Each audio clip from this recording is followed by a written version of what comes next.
Bismillahirrahmanirrahim. Assalamualaikum warahmatullahi wabarakatuh. Yang terhormat Kepala UPTD SDN Skipi Ibu Tri Wahyuning SPD MPD, yang saya hormati Bapak Gubernur SDN Skipi. Susunan acara pengibasan modul 14 budaya positif UPTD SD Negeri Skipi, Kecamatan Agung Tinggi, Kabupaten Lampung Utara.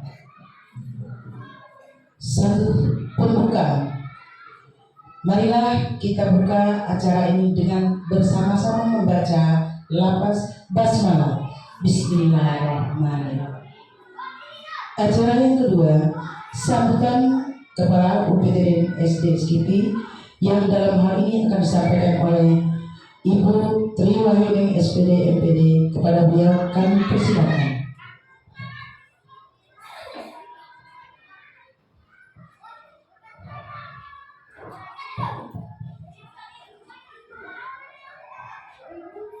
Assalamualaikum warahmatullahi wabarakatuh.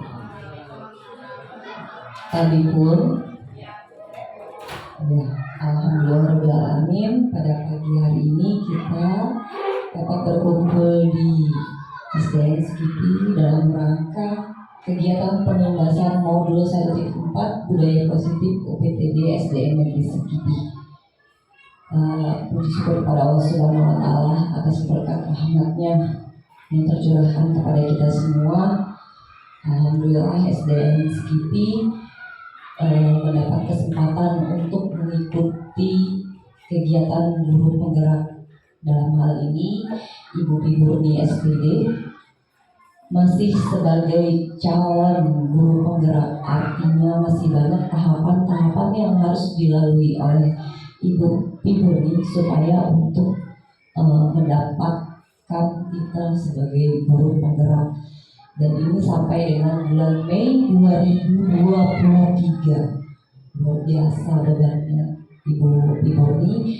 Dalam hal ini saya sebagai KUPTD SDN Skipi dan mewakili teman-teman semuanya mengucapkan banyak terima kasih.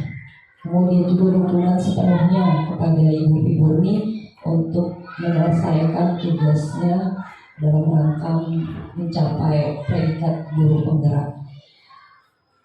Program pemerintah sekarang adalah untuk memerdekakan siswa dalam belajar. Jadinya kita merubah segala sistem, mulai dari kurikulum, kemudian cara mengajar kita dengan murid itu bisa dibilang 80% berbeda dari zaman-zaman sebelumnya. Banyak sekali perubahan-perubahan yang sangat signifikan yang kita sebagai generasi transisi, saya bilang, karena kita sudah masuk zona 4.0 dibilangnya seperti itu. Jadi kita harus up, harus bukan move on tapi move up. Jadi kalau move up itu lebih dari sekedar move on dari apa? Dari kegiatan pembelajaran yang biasa. Kalau klasikal pembelajaran kita memberikan materi kepada siswa, kemudian siswa mengerjakan tugas, itu sudah tidak dipakai lagi. Sekarang ini Bapak Ibu sekalian, kita mempunyai beban tugas yang sangat berat. Ibu-ibu ini saya sebut sebagai volunteer. Volunteer itu perintisnya alhamdulillah sekali SDN Skipi. Mbak Ibu ini bisa lulus. Untuk masuk CGP aja Pak, itu perlu Bapak Ibu sekalian tesnya luar biasa. Itu yang dikerjakan hanya untuk menjadi CGP juga harus ada standarisasi dari pusat sehingga kita bisa masuk. Saya sangat-sangat bersyukur. Kemudian juga artinya kita ke depannya nanti ada gambaran harus seperti apa cara mengajar kepada anak. Kemudian juga sikap kita sebagai guru ini tidak hanya monoton mengikuti seperti yang terdahulu, tapi bagaimana kita bisa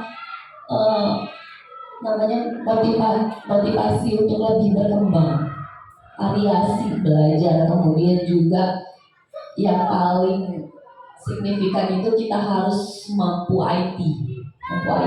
Alhamdulillah di SDN Skipi ini saya punya generasi-generasi yang sudah bisa menuntun kita untuk kedepannya lebih bisa lagi IT. Karena dengan IT inilah kita mengikuti perkembangan zaman. Tidak bisa lagi yang namanya kita mengajar hanya berdasarkan modal kita terdahulu, tidak pernah mengupgrade seperti itu Bapak Ibu. Kemudian juga yang ingin saya sampaikan adalah dalam kesempatan ini bukan hanya beban Ibu Murni aja, tapi beban kita semuanya gitu. Segala bentuk tugas tanggung jawab beliau sepenuhnya kita dukung. Itu dalam bentuk kita move up tadi. Kita mau belajar, kita mau mengikuti anak. Sekarang anak itu lebih dari kita. Keinginan tahunya itu sangat-sangat didukung dengan kemajuan teknologi. Kalau kita masih stuck aja seperti sekarang, kemampuan kita nggak di up, anak itu ilmunya sudah tidak terbimbing. Mereka itu bisa menerima ilmu itu bisa beda gitu. Kalau misalnya tidak perlu bimbingan, bukan berarti dengan dengan kemajuan teknologi anak-anak itu nggak kita bimbing, itu salah kaprah sekali, ya kan? Mereka bisa mendapatkan ilmu apapun daripada kemajuan teknologi, tapi mereka perlu bimbingan, kemudian juga perlu karakter. Makanya di sini kurikulum Merdeka itu masih berdasarkan untuk fondasinya adalah karakter Pancasila. Enggak melulu mereka itu merdeka semau-maunya, tidak. Jadi garis besarnya kurikulum Merdeka ini adalah memetakan anak-anak. Artinya di dalam satu kelas itu kalau ada 30 siswa berarti ada 30 karakter yang perlu kita petak-petakkan, yang perlu kita bagi-bagi. Anak itu semuanya kemampuannya nggak sama. Jadi sebisa mungkin ini semua ada ilmunya. Nggak mungkin ada penerapan kurikulum baru tapi nggak ada ilmunya, itu bohong. Ini semua yang nyiptain orang-orang pintar. Jadi di kelas itu kita perlu lebih fighter, lebih mempersiapkan di kelas itu seperti apa. Karena untuk kurikulum Merdeka ini murid-murid itu dipetakan tingkat minat, bakat, kemudian juga kemampuan intelektualnya itu kita bagi. Kemudian juga dasarnya pembelajaran di kelas itu adalah menyenangkan dulu Bapak Ibu. Mereka itu tidak ada beban ke sekolah, tetapi mereka datang ke sekolah itu karena senang, karena berpikir besok saya akan belajar menyenangkan, seperti itu Bapak Ibu. Dengan adanya kegiatan guru penggerak ini, mudah-mudahan kita bisa, saya dapat poin tambahan, yaitu kita memiliki CGP. Jadi mudah-mudahan sekolah penggerak besok yang mungkin tertunda untuk tahun ini, tahun depan, mudah-mudahan kita bisa lolos di sekolah penggeraknya. Amin Allahumma amin ya Allah. Itu saja dari saya sambutannya. Semangat untuk Ibu Murni. Kami semuanya mendukung dan kami mendoakan semoga kegiatan kedepannya bisa terlaksana dengan baik dan lulus dengan nilai yang baik. Amin Allahumma amin. Saya akhiri, wabillahi taufiq wal hidayah. Wassalamualaikum warahmatullahi wabarakatuh.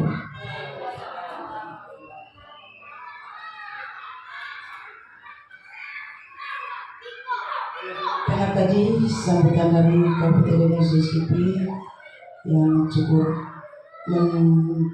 support kita semuanya, semoga bermanfaat untuk semua, menggali kemajuan-kemajuan di dalam teknologi yang baru.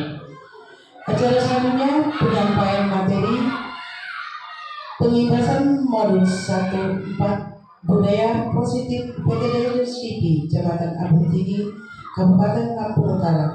Kepada Ibu Biboni SPD kami persilakan.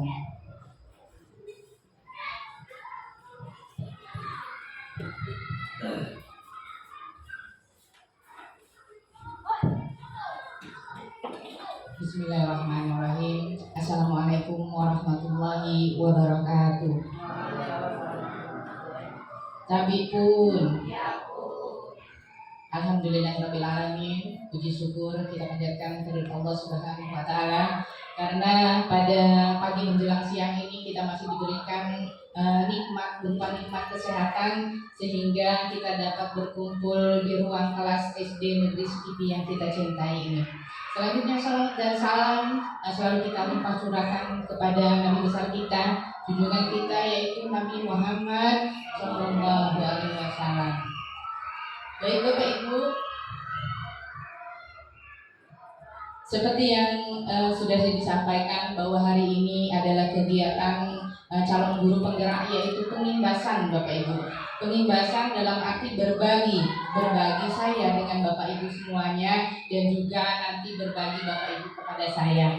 Baik, sebelumnya saya ucapkan terima kasih terkhusus buat Ibu Kepala Sekolah yang sudah memberikan fasilitas dan dukungan serta supportnya buat saya. Kemudian terima kasih juga saya ucapkan kepada teman-teman Bapak Ibu guru semuanya atas waktunya hari ini karena sudah sempat menghadiri acara kita pada hari ini. Baik Bapak Ibu, yang pertama yaitu salam dan bahagia. Seperti biasa sebelum memulai pembelajaran kita mengucapkan salam. Salam buat apa Bapak Ibu? Salam itu untuk mendoakan, saling mendoakan antara guru dan juga murid. Agar kenapa? Agar kita mendapatkan kesehatan, keselamatan dan juga kebahagiaan. Seperti yang tadi sudah disampaikan oleh Ibu Kepala Sekolah bahwa kalau kita sudah merasakan bahagia, baik gurunya ataupun muridnya, semoga nanti pembelajarannya akan terwujud ya Bapak Ibu. Kemudian selanjutnya ice breaking. Seperti yang kita terapkan di kelas kita masing-masing, sebelum memulai pembelajaran biasanya kita memberikan ice breaking kepada murid-murid kita. Gunanya buat apa Bapak Ibu? Agar anak-anak kita senang, agar anak-anak kita merasakan bahagia. Kemudian agar fokus. Yang pertama ya, terutama fokus untuk menerima pembelajaran. Ice breaking kita kali ini yaitu tepuk pagi, siang, dan malam. Mungkin sudah ada yang menerapkannya di kelas ya. Yang seperti apa tepuk pagi, siang, dan malam? Ada yang sudah tahu? Belum. Baik, kita coba Bapak Ibu. Tepuk pagi, kalau tepuk pagi bertepuknya sekali, ucapkan yes. Seperti apa? Tepuk pagi, yes. Oke, kalau tepuk siang, dia 3 kali bertepuk Bapak Ibu. 1, 2, 3, semangat. Tepuk siang ya. Tepuk siang 1, 2, 3, semangat. Tepuk malam 2 kali bertepuk, ucapkan oke. Tepuk malam. Oke. Kita ulang ya. Belum kompak. Tepuk pagi 1 kali. Yes. Tepuk siang. Semangat. Tepuk malam. Oke. Ya, terima kasih Bapak Ibu sudah melakukan ice breaking kita sebelum memulai pembelajaran. Next Bu. Oke, langsung ke materi kita hari ini yaitu pengimbasan budaya positif sekolah. Di modul 1.4 Bapak Ibu, itu adalah materi kami di guru penggerak. Seperti yang Ibu Bapak ketahui bahwa saya adalah calon guru penggerak angkatan 6 Kabupaten Lampung Utara. Hari ini jadwalnya pengimbasan modul 1 dulu. Yang terakhir yang diberikan yaitu penerapan budaya positif di sekolah. Mungkin sudah pernah ya Bapak Ibu, sudah pernah kita terapkan semua. Apa itu budaya positif? Budaya positif, budaya itu adalah kebiasaan ya. Oke, apakah makna budaya positif? Apa contoh penerapan positif yang telah kita terapkan? Mungkin dengan tidak sadar ya Bapak Ibu, kita sudah menerapkannya setiap hari kepada murid-murid kita. Akan Bu. Budaya positif di sekolah yaitu nilai-nilai dan kebiasaan-kebiasaan di sekolah yang berpihak pada peserta didik agar mereka dapat berkembang menjadi pribadi yang kritis, penuh hormat dan bertanggung jawab. Seperti itu, budaya positif adalah nilai-nilai kebajikan, Bapak Ibu. Nilai-nilai kebaikan yang harus kita tanamkan kepada murid-murid kita. Next. Oke, dalam budaya positif nanti kita akan mempelajari 6 materi. Yang pertama yaitu perubahan paradigma. Kemudian yang kedua nanti ada disiplin. Yang ketiga tentang teori kontrol. Kemudian selanjutnya nanti ada keyakinan kelas. Kemudian terakhir adalah segitiga restitusi. Kita bahas yang pertama Bapak Ibu, perubahan paradigma. Dari paradigma yang lama ke paradigma yang baru. Oke, kita lihat dulu sekarang filosofi pendidikan Ki Hajar Dewantara. Mungkin Bapak Ibu sudah tahu ya. Sebagai seorang pendidik kita tahu yang namanya pahlawan pendidikan kita yaitu Bapak Ki Hajar Dewantara yang terkenal dengan beberapa filosofinya, diantaranya pertama yaitu anak bukan tabula rasa, yang harus kita ubah paradigma kita yang lama. Kita tahunya bahwa seorang anak itu seperti kertas kosong ya Bapak Ibu. Ternyata itu salah. Kalau paradigma yang lama, anak kita umpamakan seperti kertas kosong yang bisa kita gambar, yang bisa kita kasih coretan apapun yang mau kita. Ternyata itu salah. Bahwa semua anak sudah terlahir dengan bakatnya masing-masing. Bahwa anak terlahir dengan keunikannya, sudah ada kodrat alamnya bawaan lahirnya, sudah membawa budi pekertinya sendiri. Kemudian tugas kita apa? Tugas kita sebagai seorang pendidik atau sebagai guru itu hanya bisa menuntun bakat tersebut agar anak tumbuh dengan selamat dan bahagia. Ya Bapak Ibu, tugas kita hanya menuntun. Kemudian Bapak Ki Hajar Dewantara juga mengibaratkan kita sebagai guru ini diibaratkan sebagai seorang petani Bapak Ibu. Sedangkan murid-murid kita diibaratkan sebagai benih bibit yang akan kita tanam atau yang akan kita semai.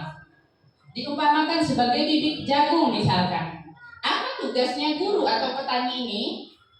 Kalau kita sebagai seorang petani ingin menanam bibit jagung misalkan Bapak Ibu, apa yang akan kita lakukan sebagai seorang petani agar bibit jagung ini tumbuh subur, agar bibit jagung ini tumbuh misalkan menjadi tumbuhan yang unggul? Kita sebagai seorang petani tidak bisa mengalihkan kodrat jagung ini menjadi misalkan tanaman padi Bapak Ibu. Tumbuhnya jagung hanya bisa kita rawat, misalkan kita siram atau kita beri pupuk dan sebagainya. Karena anak-anak sudah membawa kodrat alamnya masing-masing.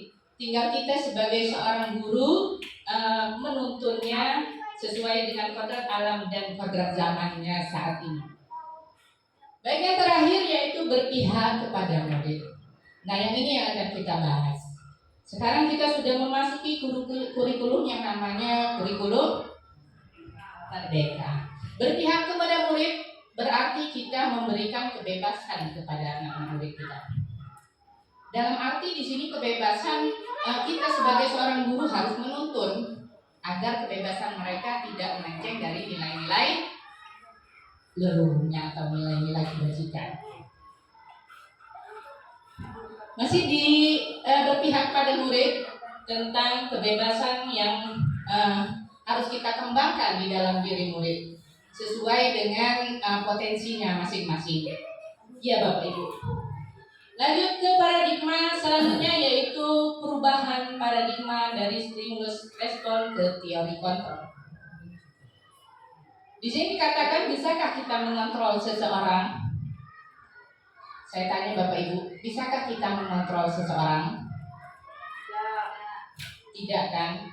Nanti kita kasih permainan. Ilusinya, maaf Bapak Ibu, bisa mengadakan tangannya? Ya. Nanti saya akan memberikan sesuatu. Satu saja tangannya.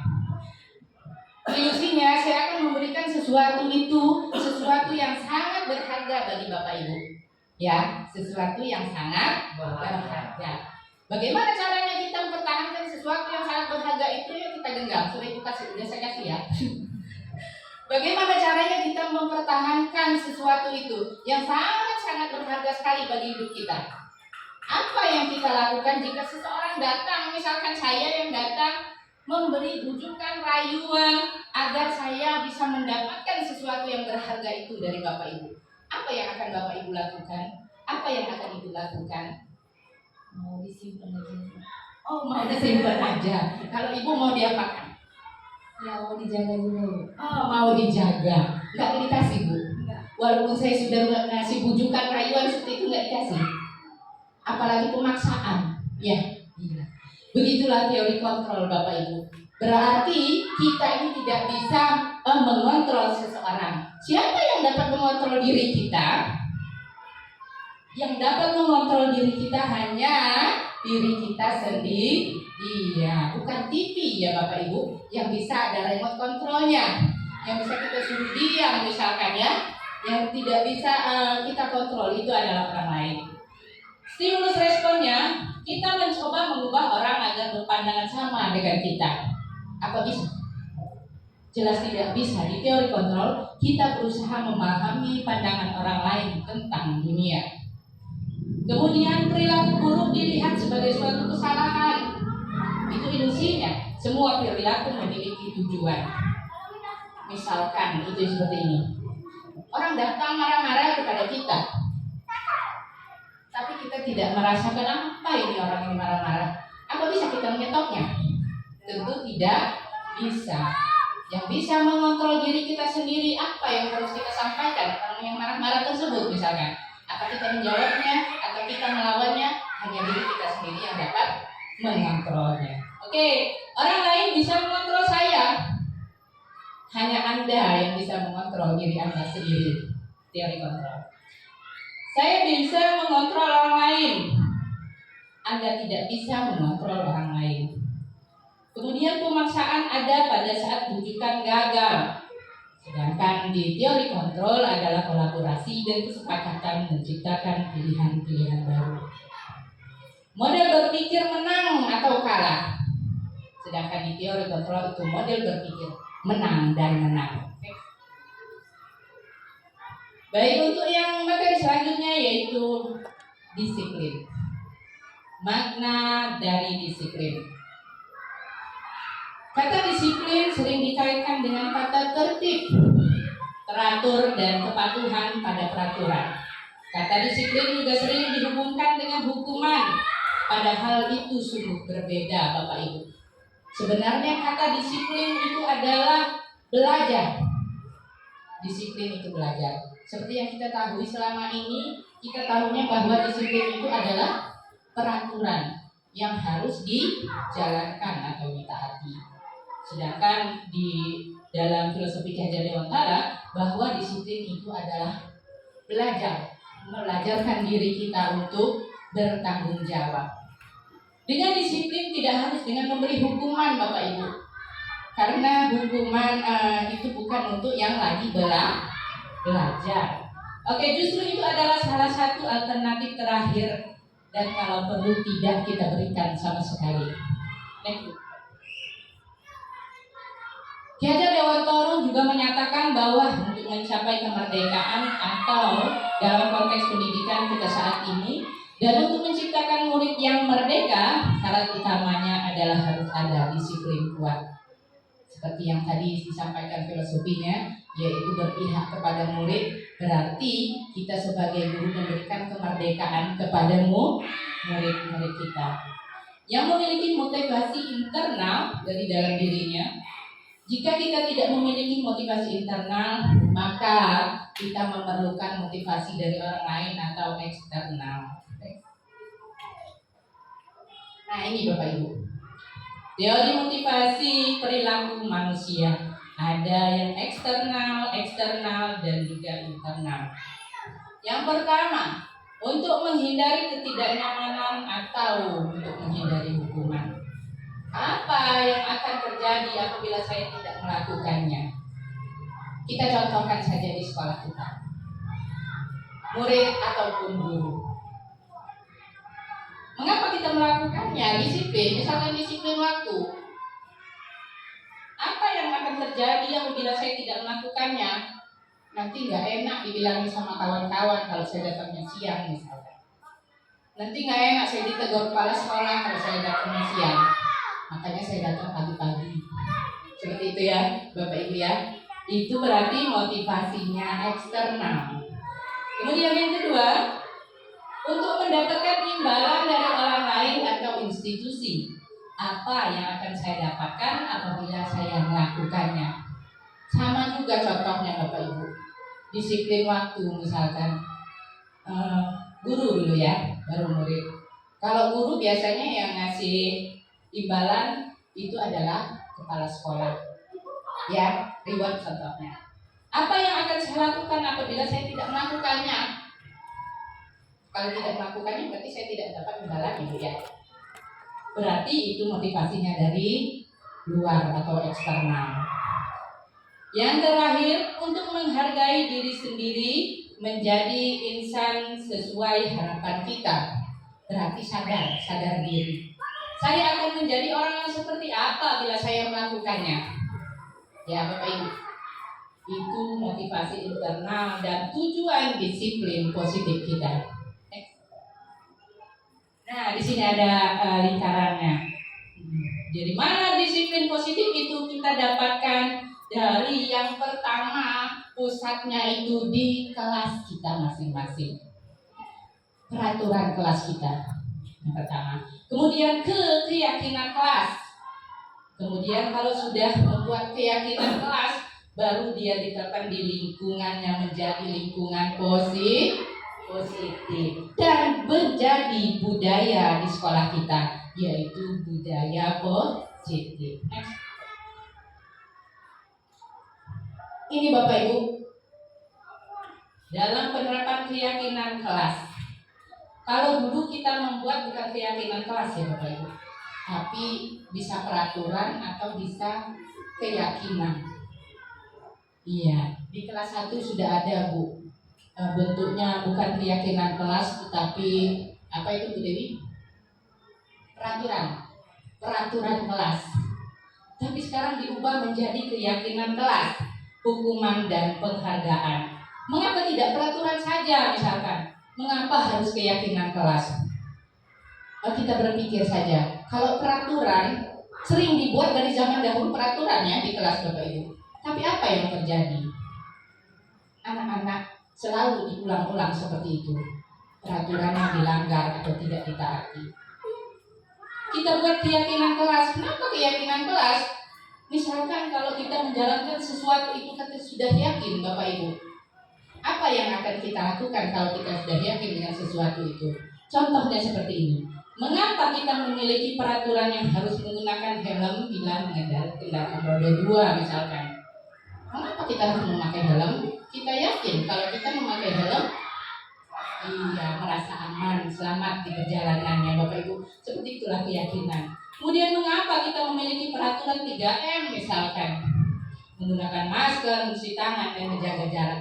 Itu juga kita sudah yakin bukan untuk mendapatkan misalkan reward atau mendapatkan dari orang lain ya Bapak Ibu. Itu sudah yakin dari dalam hati kita. Mengapa kita memiliki peraturan harus datang tepat waktu misalkan ke sekolah? Karena kita yakin dengan diri kita akan tanggung jawab. Untuk mendukung motivasi intrinsik kembali ke nilai-nilai positif budaya sekolah kita. Next. Ini yang harus kita terapkan di kelas Bapak Ibu. Keyakinan kelas adalah nilai-nilai kebajikan atau prinsip-prinsip universal yang disepakati bersama secara menyeluruh atau universal, lepas dari latar belakang suku, negara, bahasa maupun agama. Keyakinan kelas yang pertama kita buat sebelum memulai pembelajaran semester 1 misalkan ya Bapak Ibu, kita buat keyakinan kelas bersama dengan murid-murid kita. Bukan kita yang menentukan keyakinan kelas, tapi kita bertanya kepada murid-murid kita. Kalau dia sudah yakin, insya Allah dia akan mentaatinya atau menjalankan keyakinan kelas itu. Pembentukan keyakinan kelas. Keyakinan kelas bersifat abstrak daripada peraturan yang lebih rinci dan konkret. Nanti ada contohnya Bapak Ibu. Keyakinan kelas berupa pertanyaan yang universal juga. Pernyataan keyakinan kelas nantiasa dibuat dalam bentuk positif dengan kalimat-kalimat yang positif, bukan dengan kalimat-kalimat negatif. Kalau peraturan biasanya cenderung ke kalimat yang negatif. Misalkan jangan membuang sampah sembarangan. Ternyata kalau di keyakinan kelas tidak boleh Bapak Ibu. Apa yang kalimat positifnya untuk menggantikan itu? Buanglah sampah pada tempatnya. Seperti itu.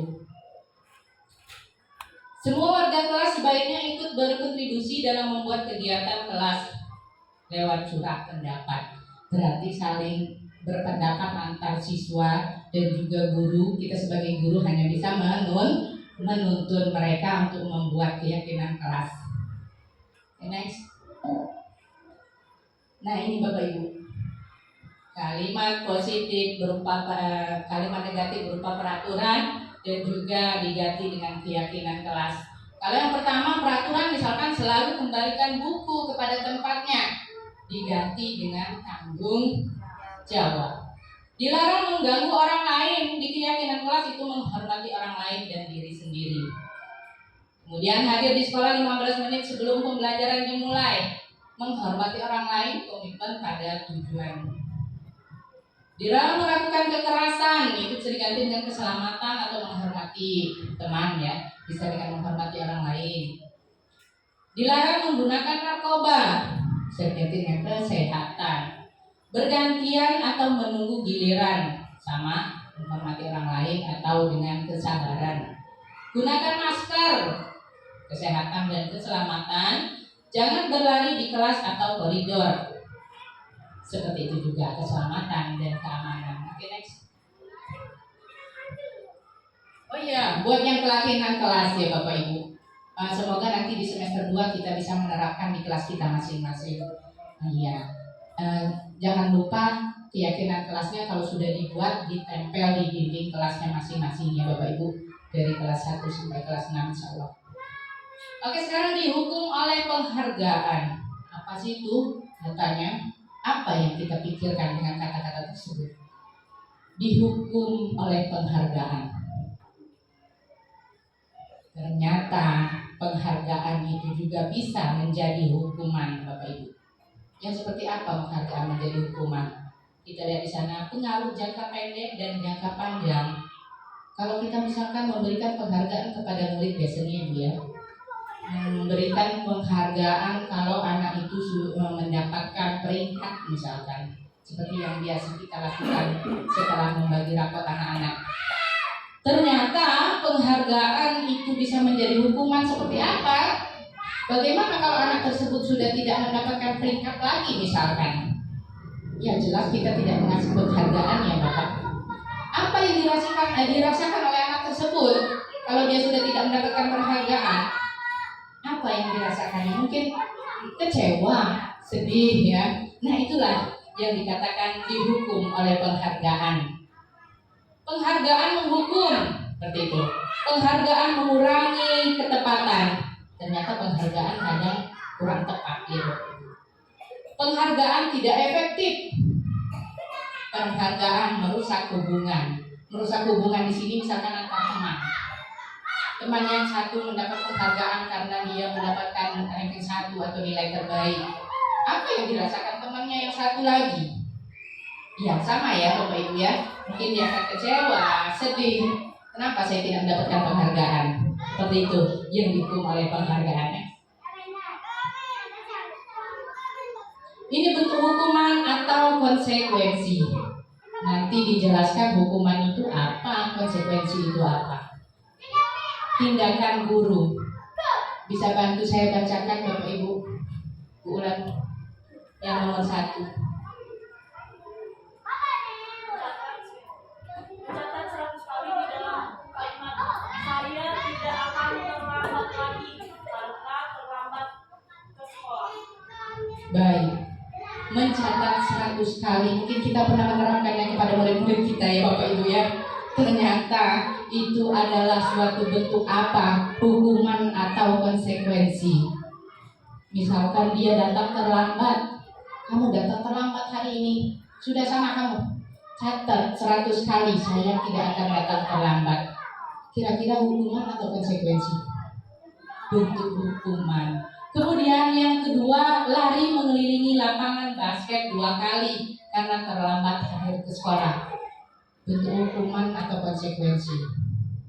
Nanti akan kita bahas ya Bapak Ibu. Next, lanjut dulu. Nanti diulang lagi. Ini Bapak Ibu jawabannya. Mencatat 100 kali karena anak terlambat ke sekolah itu adalah bentuk suatu hukuman. Kemudian mengelilingi lapangan basket karena terlambat hadir ke sekolah itu juga bentuk hukuman.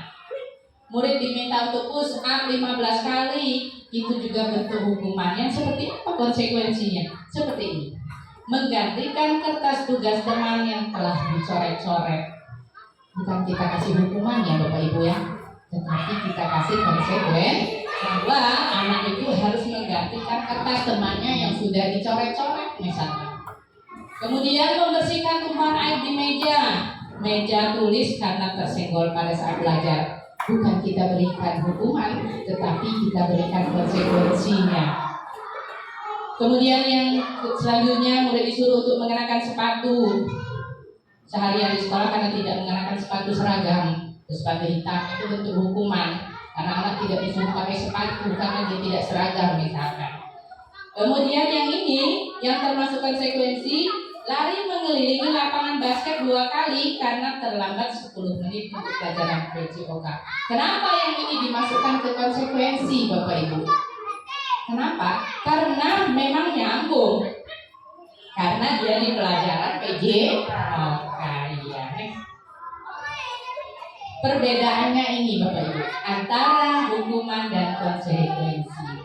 Kalau hukuman sesuatu yang menyakitkan harus terjadi kepada murid kita. Sedangkan konsekuensinya sesuatu yang harus terjadi saja, tapi tidak terlalu menyakitkan untuk jangka yang panjang. Kemudian hukuman membuat anak sakit fisik maupun hati untuk jangka yang lama. Kalau kita biasa memberikan hukuman Bapak Ibu.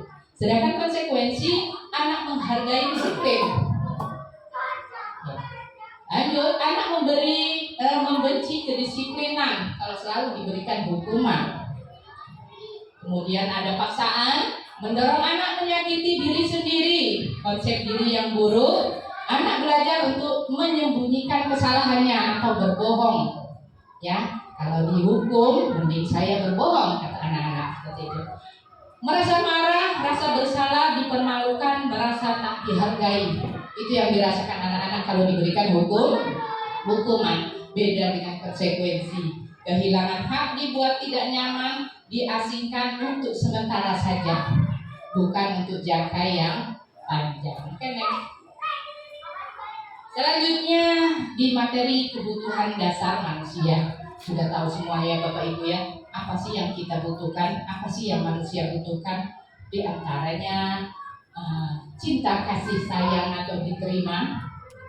Kemudian kita membutuhkan kesenangan, membutuhkan kebebasan, dan juga membutuhkan penguasaan.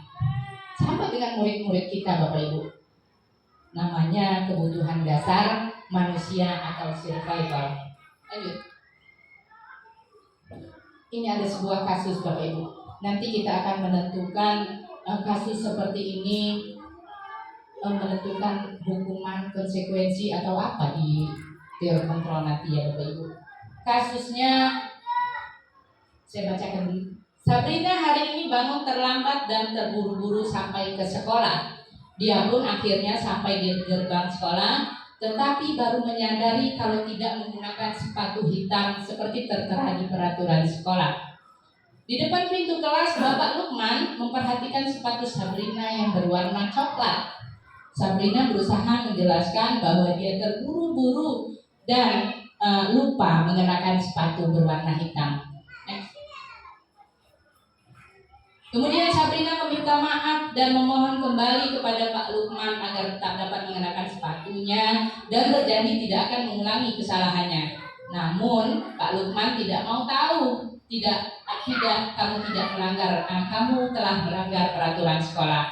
Kalau tidak sanggup ambil sepatu kamu di rumah atau diantarkan ke sekolah, ya sudah, kamu tidak bersepatu saja seharian di sekolah. Itu kata Pak Lukman. Sekarang copot sepatumu dan silakan belajar tanpa sepatu seharian. Sabrina pun dengan berat hati mencopot sepatunya dan memberikannya kepada Pak Lukman. Seharian dia tidak berani berkeliling sekolah karena malu, Bapak Ibu, dan lebih banyak berdiam diri di kelas tanpa sepatu. Kita analisis kasusnya, lakukan analisis dan jawablah pertanyaan di bawah ini. Dalam kasus di atas, sikap posisi apakah yang diambil oleh Bapak Lukman? Bisa menjawab Bapak Ibu? Kita analisis kasusnya. Sekilas kasus, tadi Sabrina bangunnya kesiangan, dia datang ke sekolah, kemudian lupa memakai sepatu yang berwarna hitam. Sepatunya berwarna coklat. Oke, dalam kasus di atas, sikap posisi apakah yang diambil oleh Pak Lukman? Posisinya penghukum, apa konsekuensi, atau dia sebagai manajer? Nanti kita jawab ya. Lanjut ke pertanyaan berikutnya. Bila Pak Lukman mengambil posisi seorang manajer, kira-kira apa yang akan dikatakannya? Pertanyaan-pertanyaan seperti apakah yang diajukan ke Sabrina? Namanya seorang manajer ya Bapak Ibu. Kepada bawahannya apa sih yang akan dilakukannya? Memberikan pertanyaan-pertanyaan dulu, baru menentukan hukuman atau konsekuensinya tentunya ya.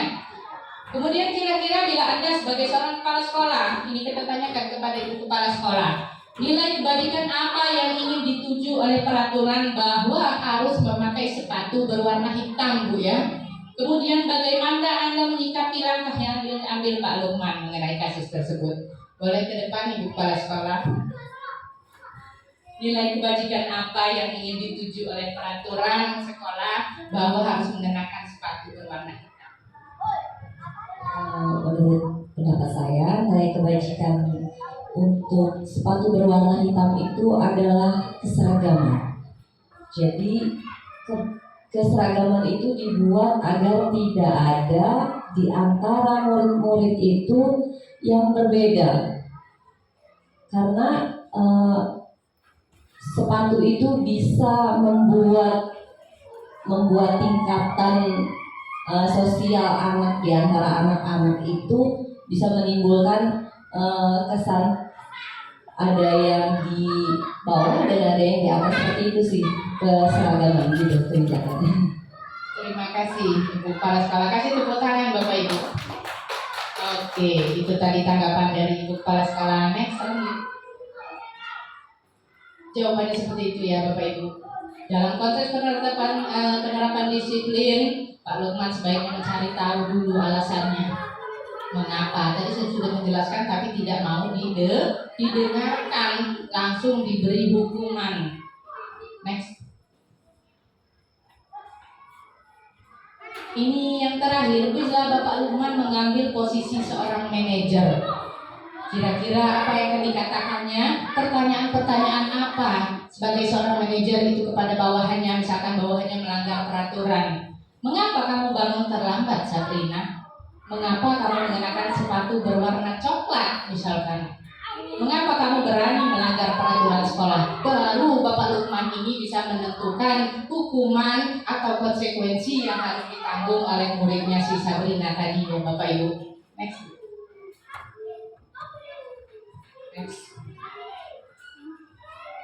Oke, yang selanjutnya 5 posisi kontrol kita sebagai seorang guru. Apakah di penghukum, apakah di pembuat merasa bersalah, apakah sebagai teman, atau sebagai pemantau, dan yang terakhir atau sebagai manajer. Hanya kita guru yang harus menentukannya sendiri. Di posisi mana saya harus menempatkan diri saya. Kalau sebagai penghukum sudah kita bahas tadi Bapak Ibu ya, hanya jangka pendek saja, misalkan disiplin itu bisa diikuti atau ditaati oleh murid-murid kita. Seharusnya kita menempatkan diri kita sebagai seorang manajer. Ya, mau kan Bapak Ibu menjadi manajer? Oke, next. Terakhir yaitu restitusi. Apa sih restitusi? Mungkin kita pernah menerapkannya tetapi tidak tahu namanya. Restitusi adalah proses menciptakan kondisi sebagai murid untuk memperbaiki kesalahan mereka sehingga mereka bisa kembali ke kelompok mereka dengan karakter yang lebih kuat. Berarti kita memposisikan kita sebagai seorang murid. Kalau murid itu melakukan kesalahan atau melanggar peraturan sekolah, bagaimana rasanya kita menjadi seorang murid? Next book. Ciri-ciri restitusi. Bukan untuk menebus kesalahan, namun untuk belajar dari kesalahan. Kemudian memperbaiki hubungan. Kemudian tawaran bukan paksaan. Restitusi menuntut untuk melihat ke dalam diri. Restitusi mencari kebutuhan dasar yang mendasari tindakan. Restitusi diri adalah cara yang paling baik untuk memperbaiki diri. Restitusi fokus pada karakter bukan pada tindakan. Restitusi fokus pada solusi. Kemudian restitusi mengembalikan murid yang berbuat salah pada kelompoknya. Berarti kalau kita ingin murid kita kembali pada kelompoknya, kita harus menerapkan segitiga restitusi itu untuk menganalisis kasus dari murid-murid kita. Nah, seperti ini Bapak Ibu, yang dinamakan segitiga restitusi. Apa sih yang ada di segitiga restitusi? Pertama yaitu menstabilkan identitas. Yang seperti apa menstabilkan identitas? Kalau kita memanggil murid kita yang bermasalah ya Bapak Ibu ya, yang melanggar peraturan, berarti yang pertama kita lakukan itu adalah menstabilkan identitasnya. Dengan seperti apa? Dengan menerapkan misalkan pertanyaan seperti ini. Setiap orang pasti pernah melakukan kesalahan, nak. Ya. Kemudian kamu bukan satu-satunya yang pernah melakukan ini. Apa yang dirasakan murid kita kalau kita bertanya seperti itu? Bukan langsung kita kasih hukuman atau bukan kita langsung marah-marah ya Bapak Ibu ya kepada murid kita. Itu dari yang menstabilkan identitas. Kemudian yang kedua, validasi tindakan yang salah. Baru kita tanya, kenapa misalkan kamu melakukan itu? Kamu tentu punya banyak alasan mengapa kamu melakukan hal tersebut. Adakah cara yang lebih efektif untuk mendapatkan apa yang kamu butuhkan? Berarti kita cari tahu dulu ya, kebutuhan dasar anak itu apa? Mengapa dia melakukan tindakan seperti itu? Apakah dia memerlukan kesenangan atau dia kurang kasih sayang? Seperti itu ya Bapak Ibu ya. Baru kita tahu nanti cara menyelesaikannya seperti apa. Kemudian yang terakhir yaitu menanyakan keyakinan. Keyakinan yang sudah mereka buat sendiri. Ya Bapak Ibu ya, keyakinan kelasnya masing-masing. Nilai-nilai apa yang telah kita sepakati atau keyakinan yang kita sudah buat di kelas misalkan. Padahal kita sudah buat keyakinan kelas loh nak. Apa keyakinan kelas kita? Baru ya kita tanyakan yang selanjutnya. Kamu ingin menjadi orang yang seperti apa misalkan? Itu yang dinamakan dengan menanyakan keyakinan kepada anak murid kita.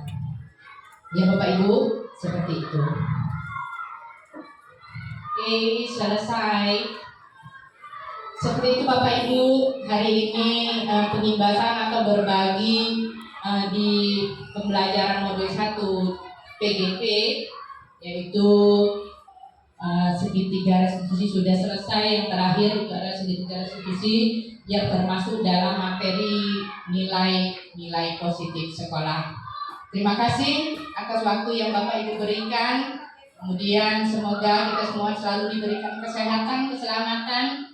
Terima kasih juga buat Ibu Kepala Sekolah atas waktunya. Semoga kedepannya lagi nanti saya bisa memberikan lagi, berbagi ilmunya lagi. Semoga saya tetap semangat ya Bapak Ibu. Oke, saya akhiri. Wassalamualaikum warahmatullahi wabarakatuh.